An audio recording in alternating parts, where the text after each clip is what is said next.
He's hunting for food that he can't see or smell, but can only hear. He steps quietly and listens carefully.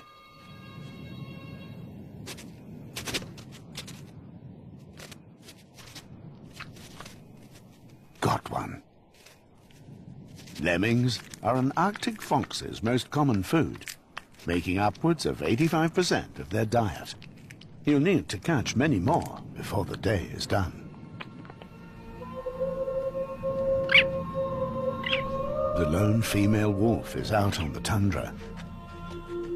All by herself, she won't be able to hunt large prey like muskox.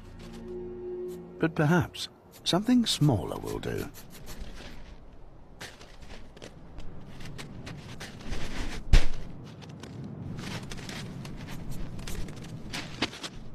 She's not nearly as graceful